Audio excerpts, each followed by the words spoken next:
Hi there, welcome. My name is Sarah, and today I am making homemade guacamole. So let me show you what you need. So you'll need 4 avocados. You want the small ones. If you only have the large ones, I would do 3 then. You'll need 1 tomato. You'll need the juice of half a lime, and then you can add onion if you want. I don't. I don't like onion, so I don't add it. Sorry, my daughter. And then you'll need cilantro. If you don't have fresh cilantro, but you have the ones that are kind of like dry and they're already cut up, because you can find those in the produce section, that works too. I like to use fresh cilantro. And then you're going to use minced garlic. I use the one here that's already like, it's kind of like wet in a container because it's just easier. But you can also cut up minced garlic or a garlic clove and mince it yourself. And then salt. And I like to use fine sea salt. That's my preferred choice of salt. So let's get into it. Okay, so what I like to start with first is the avocados. So we're going to open them up. So my husband picked these avocados. Usually I like to do it myself. So some of them are a little hard. Let's try a different one. Much better. Okay. All right, there we go. Beautiful. I love avocado like this. So pretty. Okay, so we're just going to, I like to cut it up into little squares in the avocado before I put it in the bowl, because then it helps when we go to, okay, I'll help you right now. Okay, sweetie? Hold on one second. I like to cut it up into squares. I'll be right back, guys. I have a 1.5-year-old daughter, and she's very demanding. So sorry about that. So you want to cut it into like little squares before you even put it in the bowl, because then it'll help when you go to smash it. So I'll show you when we get to that step. You'll understand why. So then you just use a spoon here to kind of scrape it out there and just throw it in your bowl. And we're going to repeat that with all the avocados here. So you want to be careful. Sometimes, the little thing right there, it fell into the avocado, so I had to pull that out. Okay, so I'm going to do that with all the avocados. And then, so we'll fast forward here. But I want to show you how I get out the pit. You can do it however you want, but this is how I get it out. So I take the knife, and I just kind of get underneath it here. And then I just push it out. And then it just falls right out. Okay, guys, I'm done peeling all the avocados. Unfortunately, 2 out of the 4 avocados were not soft enough. They were very difficult to open and cut, but they were still like okay. Like they were, sorry, I have avocado under my fingertips. I haven't washed my hands yet. They were still usable. They're just not quite soft enough to do what I normally do. So what I do is I cut the avocados and then I actually squish them like this by hand. And the reason I do that is because I can control the consistency. I like chunky avocado. I don't like creamy avocado or guacamole. I like chunky guacamole. So usually I'll sit here and I'll just, go like this. But you see how this one, I can do that, but then there's some that are really hard. So I'm going to do something to try and salvage this, which I normally do not recommend. But we're going to try it. I'm going to place this in a blender and I'm going to pulse it just a little bit at a time to try and get it to break it up without making it creamy. So pray with me, guys. I'm going to try that. I will be right back. Okay, so I was able to salvage it for the most part. It worked, but I couldn't go to the store to get the avocados myself. So I had to have my husband pick them out. And I'm much better at picking out ready to use avocados than my husband. I love him, but his avocado picking skills are not the greatest. But that's okay. We salvaged it for the most part. And the thing too is we're going to add the rest of the ingredients. We're going to mix it. And then we're actually going to put it in the fridge. I like to let it sit for a day. So usually I'll make it the day before I want it. And then I'll let it sit in the fridge, and then the next day I'll mix it. And I'm hoping that by letting it sit with the juice of the minced garlic and the tomato and the lime, I'm hoping that'll help soften it up a little bit. So then tomorrow, when I open up the guacamole, I can stir it and maybe it'll be a little bit softer. So that's my hope, and I think that will happen. So let's add the rest of the ingredients now. Okay, so we're gonna do the tomato. It's one Roma tomato. So we're gonna cut off the ends a little bit here. I don't like the end pieces. And then we're gonna cut them into, I like to cut them into small squares because I don't want to have like a bite of guacamole and get a giant chunk of tomato compared to the ratio of the, the avocado and all of that. So, but I mean, you can cut it however you want. This is just how I like to do it. Okay, so this is about the size that I cut it here, just like a thin slice here. And then I'll show you kind of like the squares here.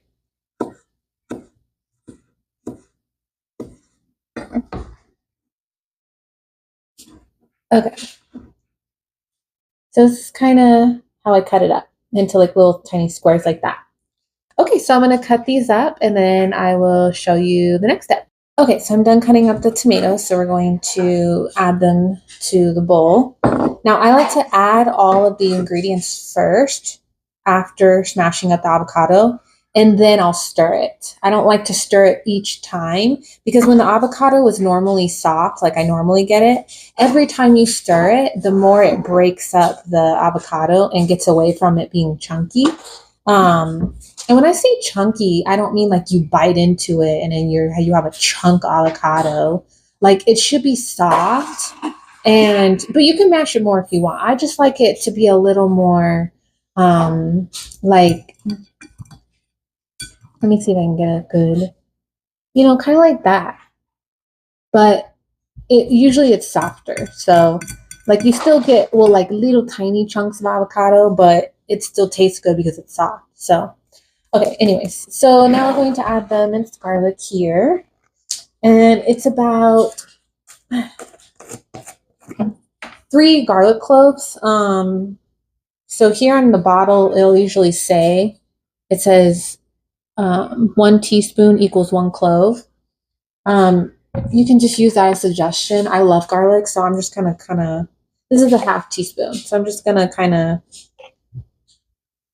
throw in a couple of these.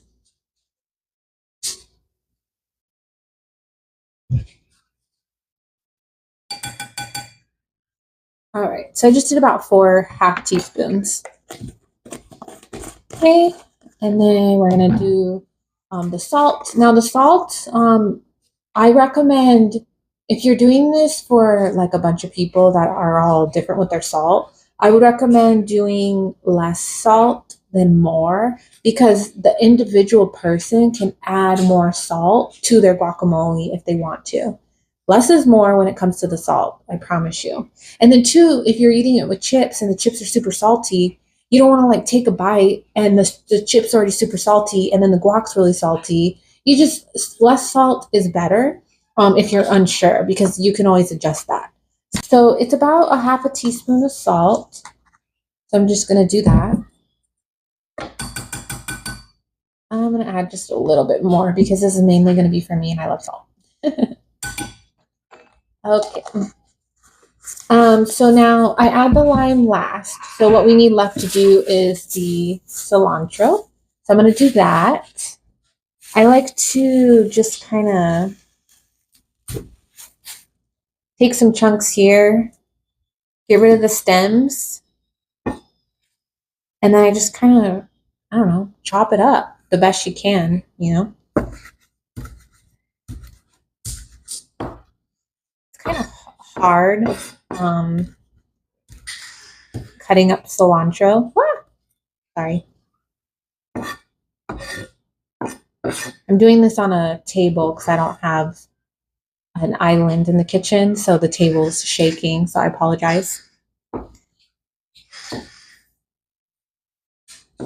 Well, you get the gist of it. So I'm gonna finish cutting this up and then I'll show you. Okay, so I chopped it up pretty decent. I did the best I could. So we're gonna do a teaspoon and a half of cilantro. So this is the half teaspoon that I used for the salt. So I'm just gonna, doesn't have to be perfect, just kind of guessing here. Throw that on there. All right. And then we're going to do the juice of the half of the lime. I like to roll, you'll see here, roll the lime before you open it. It helps with juicing it. Because I didn't have a juicer, like those handheld juicers, until I moved into my in-laws' house, and they have one. So this is how I did it without the juicer. I would just go like this, and then I would just cut it in half, and then I would just take it and I would just go like this and juice it.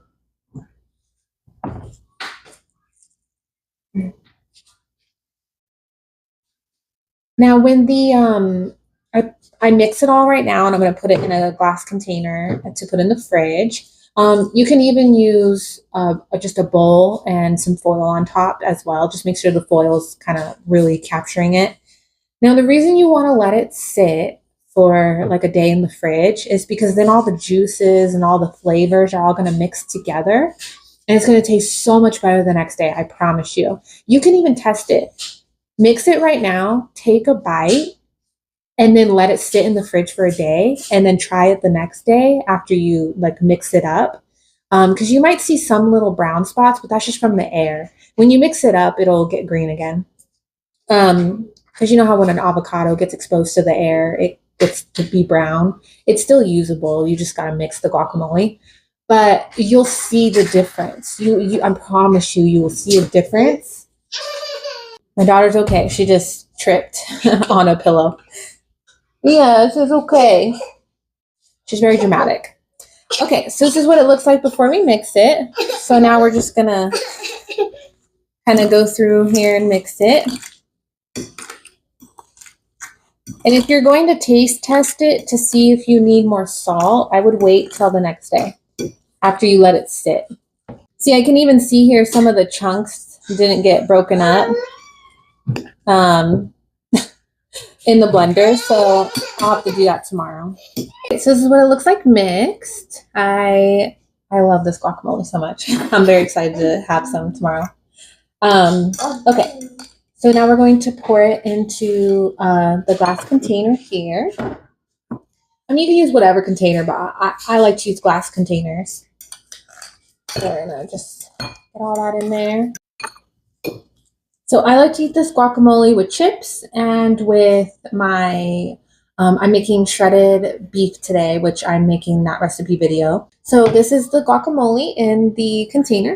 We're gonna close it up and put it in the fridge, and I will show you guys what it looks like tomorrow, and we'll stir it up and try it. So, and I'll let you guys know how the hard pieces of the guacamole did overnight, and see if they softened up the next day, which I think they will, but pray for me. I hope so.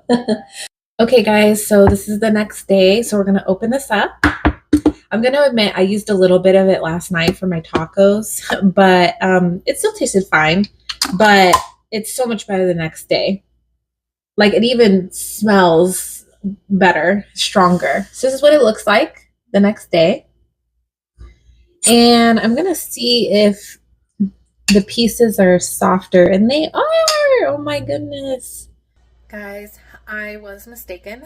The avocados were not softer. It's been a few days now, and I was waiting to see if the avocados got soft in the fridge. They did not. I even tried to eat a couple pieces with the, avocado that was a little harder. It wasn't good. So this recipe did not come out well, but I have made this guacamole many times and I've never had an issue until I tried to use 2 avocados that weren't ready to be used. So don't follow in my footsteps. Make sure that you have avocados that are soft and ready to be used right then and there before you make this guacamole. But everything else in the video is correct. All the steps, all the amounts and all of that. Just make sure you don't do what I did and try to use 2 avocados that aren't ready to be used. I even tried to blend it right now to see, and it's not good. So I have to throw it away. That makes me so sad. But when I have proper avocados, again, one day, I will redo the video for you guys, but I wanted to upload it anyways because I thought it would be a good lesson, hopefully, to someone to not try and use not ready to use avocados. So, but stay tuned for a proper guacamole video and check out my channel for other recipes that I've already been making and sharing for my family. And then there's many, many more to come. So please subscribe and stay tuned for more. Thanks. Bye.